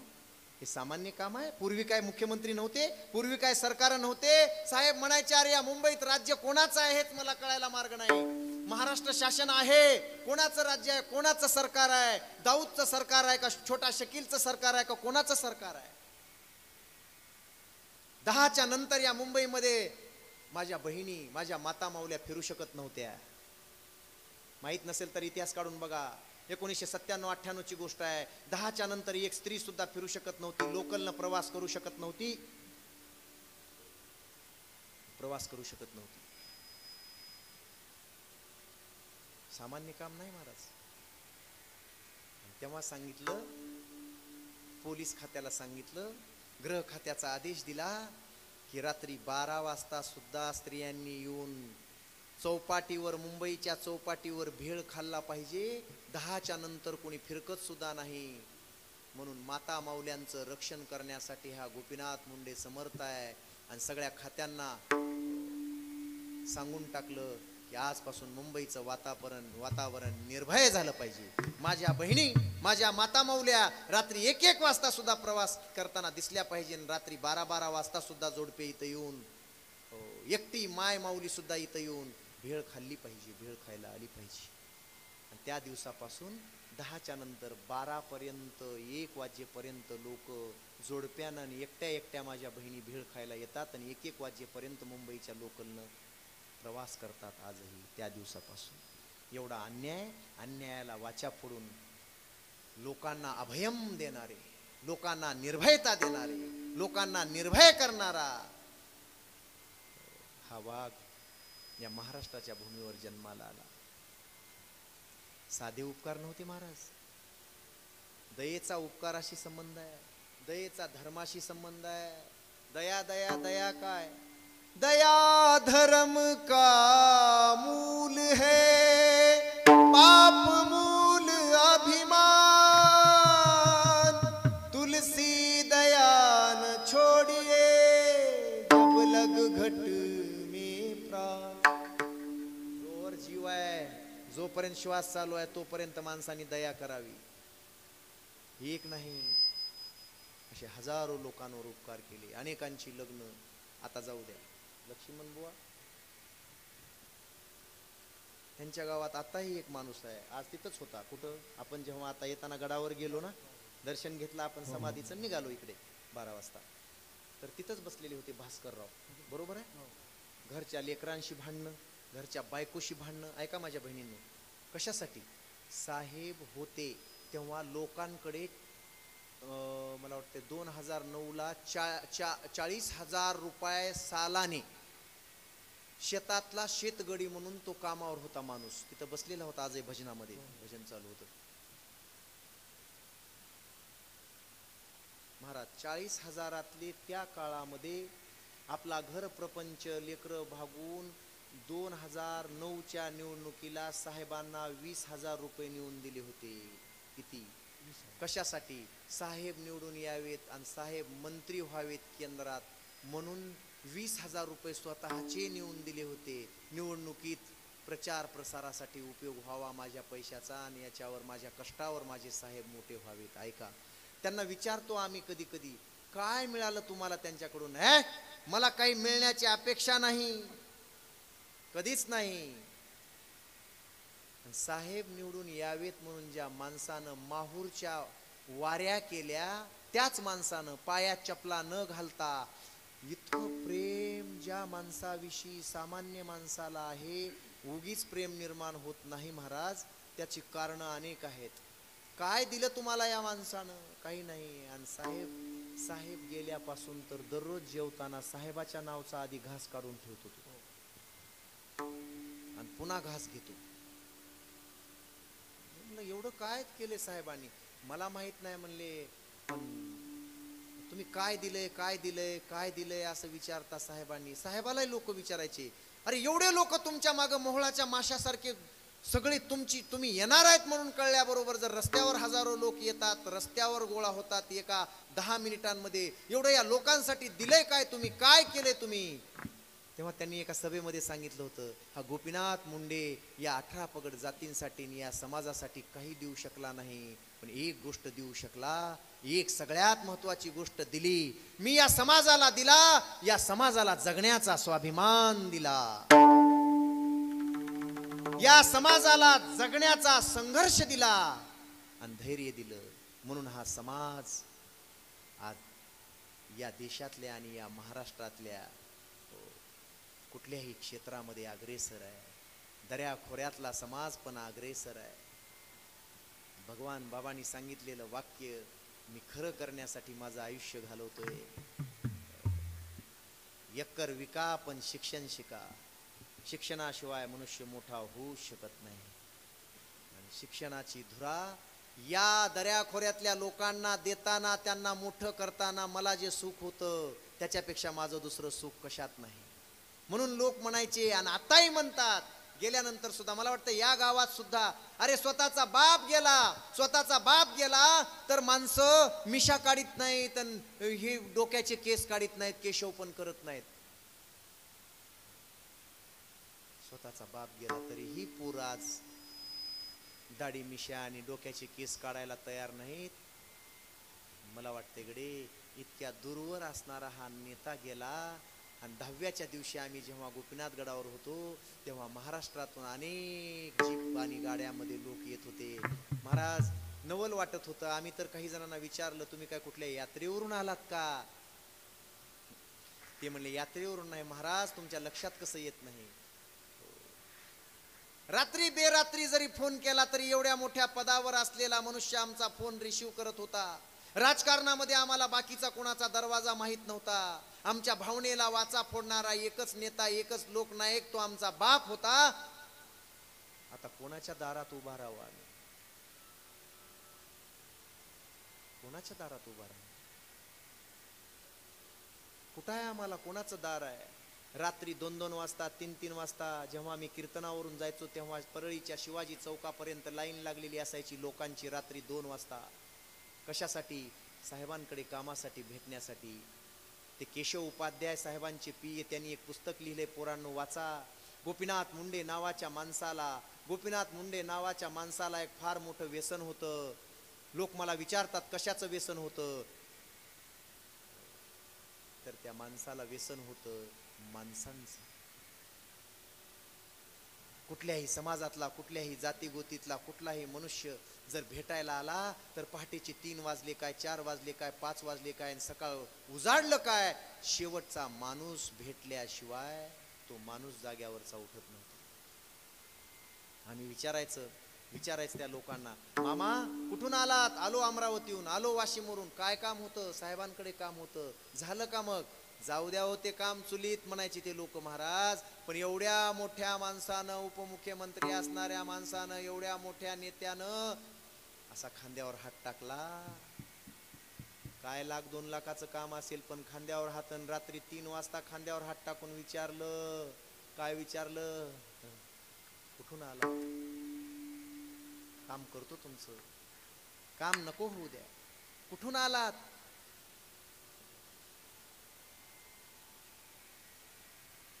जेवण केलं का? पैसे आहेत का परत जायला?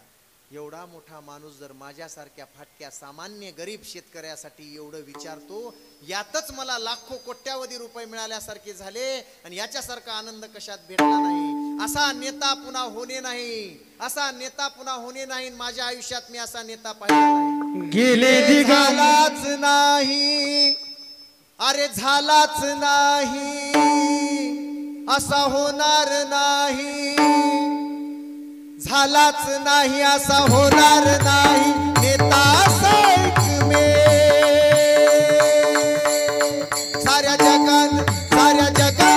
साऱ्या जगान पाहिलाय बघा हो मुंडे साहेब नावाचा दे. साऱ्या जगान पाहिलाय बघा हो मुंडे साहेब नावाचा दे. साऱ्या जगानं पाहिला हो मुंडे साहेब नावाचा दे. साऱ्या जगान पाहिलाय बघा हो मुंडे साहेब नावाचा दे. साऱ्या जगान पाहिलाय बघा हो मुंडे साहेब नावाचा दे. साऱ्या जगानं पाहिला बघा हो मुंडे साहेब नावाचा दे. साऱ्या जगानं पाहिला बघा हो मुंडे साहेब नावाचा दे.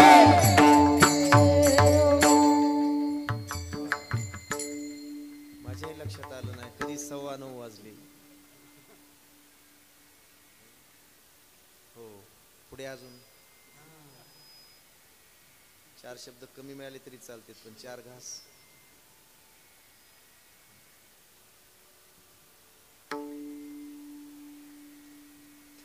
आवर्त घेतो. बघूया कधी संधी मिळाली तर पूर्ण चरित्र ऐकायला लागतील 2-3 दिवस तरी. बघूया कधीतरी.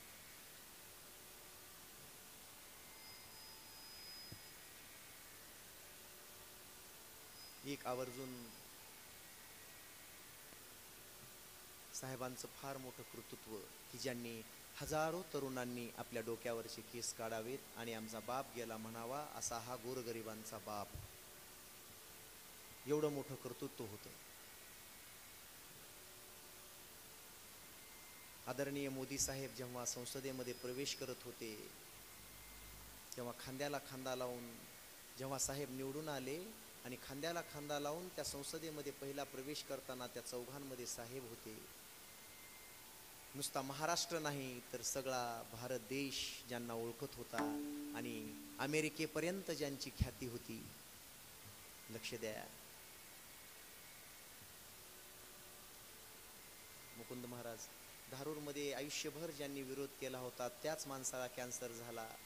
5-6 लाख रुपये लागणार होते. नेत्यांनी वापर करून घेतला. गोपीनाथराव मुंडे साहेबांना त्यांनी आयुष्यभर शिव्याच दिल्या, यांचे बॅनरच फाडले. पण शेवटी तो अडचणीत सापडल्यानंतर, दादा सत्य कथा आहे घडलेली, तो अडचणीत सापडला आणि तेव्हा कोणी त्याच्याजवळ आलं नाही.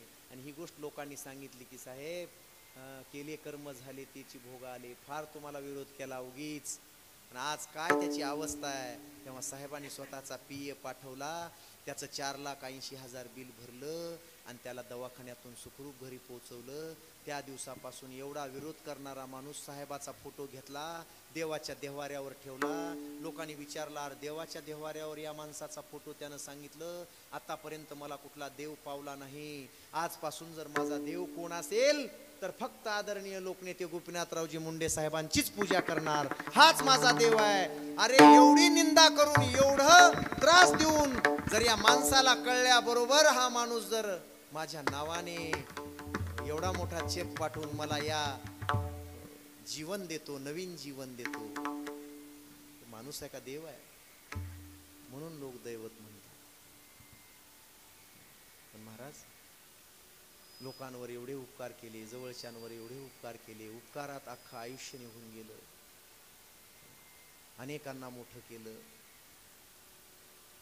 लोकांचे जावाई जर लेकीला त्रास देत असतील तर ते सुद्धा लोकांनी तिथपर्यंत घेऊन जायचे. आणि साहेबांनी तिथून फोन केलेले आहेत, माझ्या लेकीला जर त्रास झाला आजपासून त्याची लेक नाही ती माझी मुलगी आहे आणि बघ माझ्याशी गाठ आहे. जर तू त्रास दिलास तर. पण दुर्भाग्य आपलं 4-4 खाते मिळाले होते. म्हणाले होते ते चोंडीला,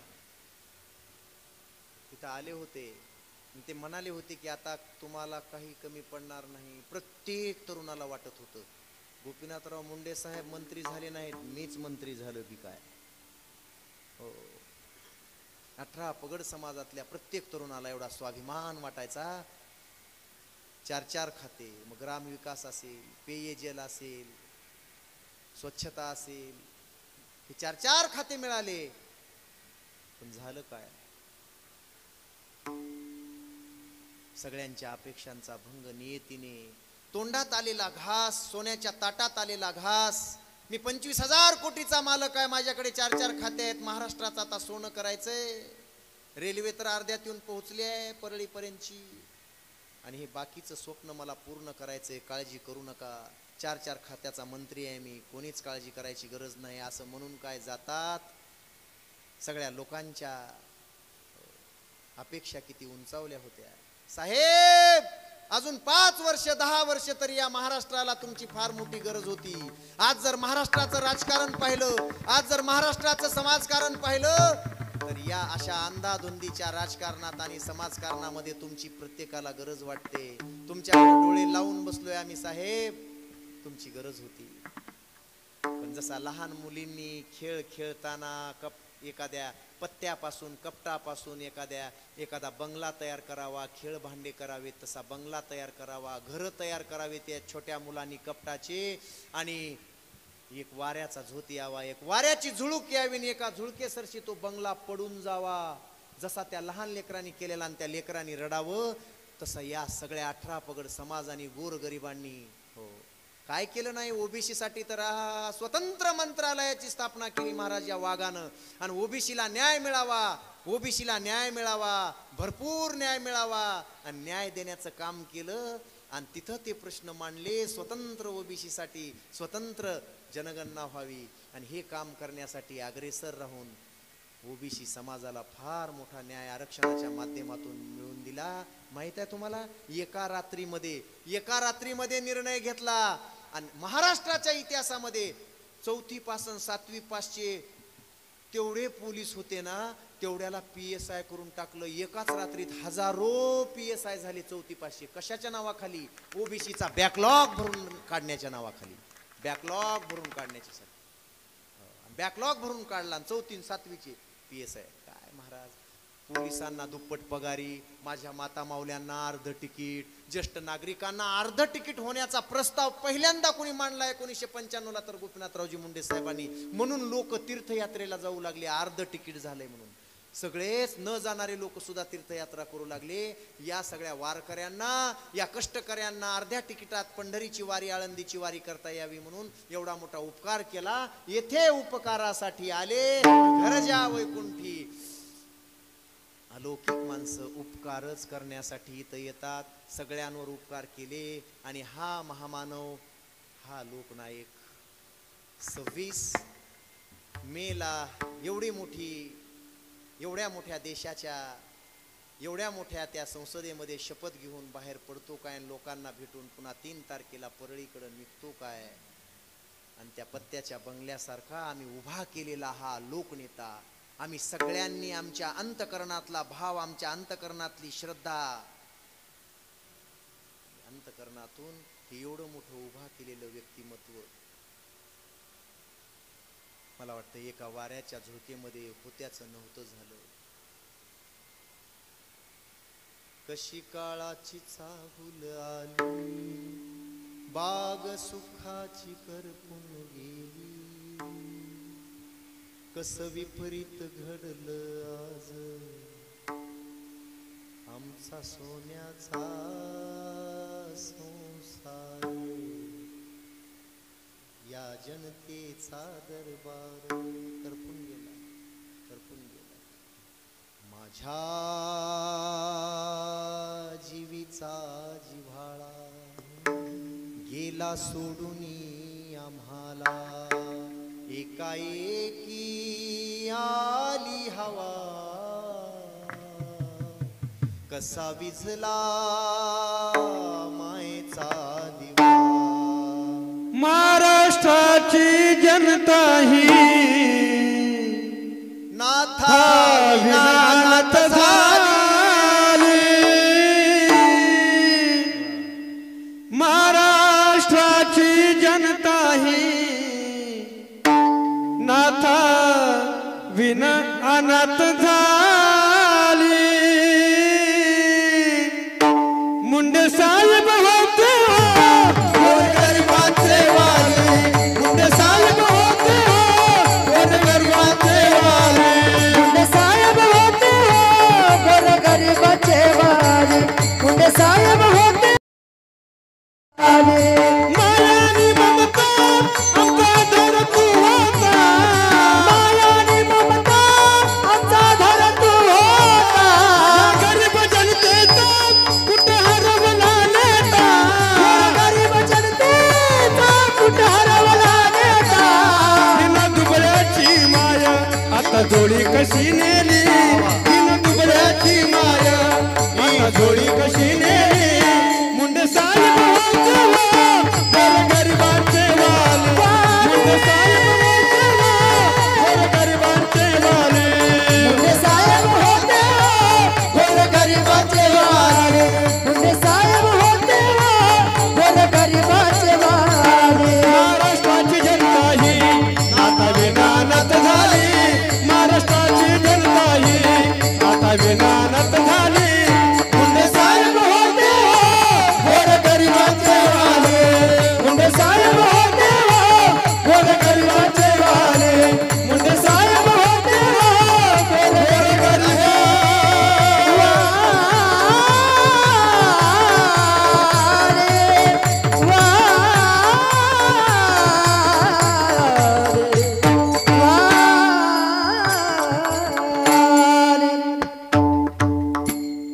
एका झटक्यात होत्याचं नव्हतं झालं आपण त्याचे साक्षीदार आहात आता काय करावं आता काय असं वाटतंय मनाला देवाचरणी लीन व्हावं माझ्या मुंडे साहेबानी आता पुन्हा जन्मायावं कष्टकरी मजुरांची ही दशा कशी झाली मुंडे साहेब होते हो गोरगरिबांचे वाली मुंडे साहेब होते हो गोरगरिबांचे वाली गोरगरिबांचे वाली काय दिलं अहो होरपळून गेली जनता महाराज लाखोच्या संख्येनं जनता तिथं आक्रोश करून रडत होती त्याच वेळेला तुमच्या कन्नड इकडे औरंगाबाद मध्ये एक जणाला अटॅक आला मुस्लिम समाजाचा होता आमचे साहेब गेले आता आमचं काय राहिलंय लोकांच्या 3-3 दिवस चुली पेटल्या नाहीत शेवटचं बोलतो एकच मिनिटाने थांबतो पुन्हा पुन्हा कधी येणं होईल माहित नाही तुमचे 5 मिनिट जास्त घेतले मान्य आहे मला सांगू साहेब जाऊन 10 वर्षे झाल्यानंतर सुद्धा लोकांच्या अंतकरणातून साहेब इतकेही तसूभर बाजूला होत नाहीत लोक आपलं दैवत मानतात या गाड्यांवर नाव टाकणाऱ्यांना गोपीनाथ गड टाकणाऱ्यांना माझ्या लाख लाख शुभेच्छा आहेत की साहेबांचा प्रचार प्रसार देशभर हे ट्रकवाले मालक चालक करतात धन्यवाद आहे त्यांना ऐका लोकनेता कोणाला म्हणायचं धन्य कोणाला म्हणायचं पूजा कोणाची करायची आणि लोक उगीच दैवत कोणालाही मानत नाहीत महाराज असे भरपूर नेते आहेत अरे आज आमच्याकडे या हजारो गावच्या मंदिरामध्ये असे तुमच्या इथं फोटो आज लावलाय ना असे हजारो गावच्या मंदिरात देवाच्या बरोबरीनं संतांच्या बरोबरीनं ज्या महानायकाचे फोटो आहेत आणि लोक देवाला अगरबत्ती फिरवताना आरती फिरवताना त्या महानायकाला सुद्धा फिरवतात त्याच कोणाचीही आरती होत नसते जाऊन 10 वर्ष झालंय आता पाहिले तुम्ही 6 महिन्यापूर्वी आदरणीय पंकजाताई साहेबांना जेव्हा पराभव पत्करावा लागला हारजीत होत असते पराभव होत असतो हे सगळेच म्हणतात मी म्हणतो तुम्ही म्हणतात पण ज्या साहेबाला हृदयात जपलं होतं ज्या साहेबाच्या कार्यासाठी आदरणीय पंकजाताई महाराष्ट्रभर फिरतात, सगळ्यांचे प्रश्न समजून घेतात आणि लोकांनी त्यांच्या जागी आदरणीय मी बोललो होतो मागे आमचे DM साहेब, आमचे धनंजयजी मुंडे साहेब आणि पंकजाताईने आता एक होण्याची गरज आहे, तरच या 18 पगड जातीचं कल्याण होईल. आमचे प्रश्न कोण सोडवेल? 6 महिन्यात ते खरं झालं. 6व्या महिन्यात, मी अगोदरच बोललो होतो ते 6व्या महिन्यात ते खरं झालं. ऐकावं लागलं. फार फार फार महत्वाचं बोलतोय. ताई साहेबांना पराभवाला सामोरं जावं लागलं हे कोणालाच वाटलं नव्हतं, पण काय झालं माहित नाही, काय झालं माहित नाही. पराभव झाला. ऐका. आणि 3 दिवस तर चुली पेटल्या नाहीत काही गावामध्ये आताही, पण 5 तरुणांनी आत्महत्या. किती जिवारी लागला पराभव. साहेबाची लेख पडली. ताई साहेब पडल्या, ताई साहेब पराभूत झाल्या नाही, साहेबांची लेख पडली. याचं दुःख, याचं शल्य महाराष्ट्रातल्या जनतेला झालं. ती आग, ती धग महाराष्ट्रातल्या 18 पगड जातीतल्या समाजामध्ये निर्माण झाली. ती धग. आणि प्रत्येकाला वाटत होतं अरे अरे हे वाईट झालं, हे वाईट झालं. ताई साहेब पडायला नाही पाहिजे होते. आमच्या साहेबाचं कार्य पुढे घेऊन जात असताना जर यांचा पराभव झाला, काय झालं माहित नाही. माय बाप हो. आणि 5 तरुणांनी आत्महत्या केल्या, त्याच्यात एक तरुण माझ्या गावचा होता. तुम्ही व्हिडिओ सुद्धा ऐकला असेल. सचिन मुंडे. ताई जर पडल्या तर हा सच्या संपला असं म्हणणारा सगळ्या महाराष्ट्रानं ऐकलंय. 5 तरुणांनी आत्महत्या केल्या. ताई साहेब पराभूत झाल्या म्हणून नाही, ज्या साहेबाला हृदयात ठेवलं होतं, ज्या साहेबाचं कार्य करणारी ताई साहेब जर लोकांनी पराभूत केली झाली असेल तर साहेबच पराभूत झाले की काय असं लोकांना वाटत होतं. आजही साहेबाला दैवत मानून हृदयात स्थापन करून साहेबांचा विजय व्हावा आणि साहेबाचं नाव अजरामर व्हावं यासाठी या महाराष्ट्रातली कोट्यावधी जनता आतुरतेने वाट बघते. आणि मग ती धग, चांगल्याच्या अंतकरणातली धग, चांगल्या नेत्याविषयीची धग 4-6 महिन्यानंतर लगेच उफाळून आली. ताई साहेब पडल्या हे बरं झालं नाही. ताई साहेब एकट्या पडल्या नाही. ज्यांना आनंद झाला होता, ताई साहेबा एकट्यानं पराभूत होऊन एकट्या बहिणीच्या दुःखानं लोकांनी कितीतरी लोकांना पाडलं. हे कुणामुळं घडलं तर फक्त आदरणीय लोकनेते गोपीनाथरावजी मुंडे साहेबामुळं घडलं. पण असं आपल्या हातात राहिलं नाही. हे व्यक्तिमत्व 10-15 वर्षे सगळ्या समाजासाठी या महाराष्ट्रासाठी फार गरजेचं होतं. मायबाप हो. कोण मानत नव्हता. अरे विरोधक सुद्धा ज्यांची स्तुती करत होता, विरोधक स्तुती करत होता आणि विरोधकाला सुद्धा हेवा वाटावा एवढ्या उंचीचं व्यक्तिमत्व या महाराष्ट्रानं अनुभवलं. पण आमच्यासाठी मात्र अजून काही दिवस साहेब तुम्ही असायला हवे होते, पण राहिला नाही. तुमच्या स्मृती हो गेले ते दिवस, राहिल्या त्या आठवणी, आणि त्या आठवणी घेऊन आम्ही आज जगतोय. तुमचं नाव असंच अजरामर राहिलं पाहिजे एवढीच सदिच्छा या ठिकाणी या कीर्तनाच्या माध्यमातून व्यक्त करतो. भावपूर्ण आदरांजली साहेबांच्या चरणी समर्पित करतो. सगळ्यांनी बोलायचंय अमर रहे, अमर रहे साहेब, अमर रहे, अमर रहे, अमर रहे मुंडे साहेब, अमर रहे. सगळे सगळे सगळे बोला ना माय बापू. अमर रहे, अमर रहे. पुंडलिक वरदा हरी विठ्ठल श्री ज्ञानदेव पंढरीनाथ भगवान की जय. संत भगवान बाबा महाराज विठोबार कुमार विठोबार कुमार, जय विठोबार कुमार, जय विठोबार कुमार, जय विठोबार कुमार, जय विठोबार कुमार, विठोबार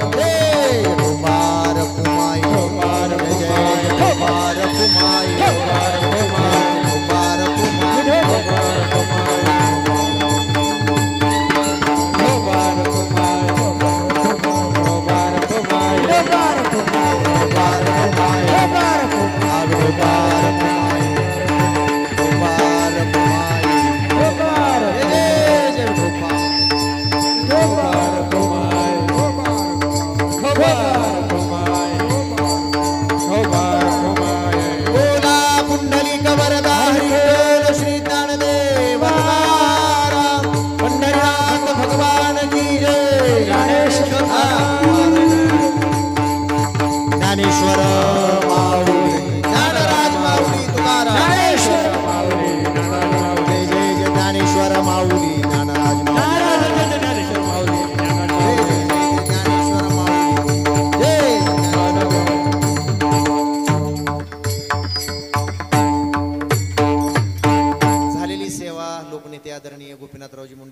विठ्ठलाचरणी समर्पित करून सेवेला विश्रांती. विठ्ठल जय जय विठ्ठल.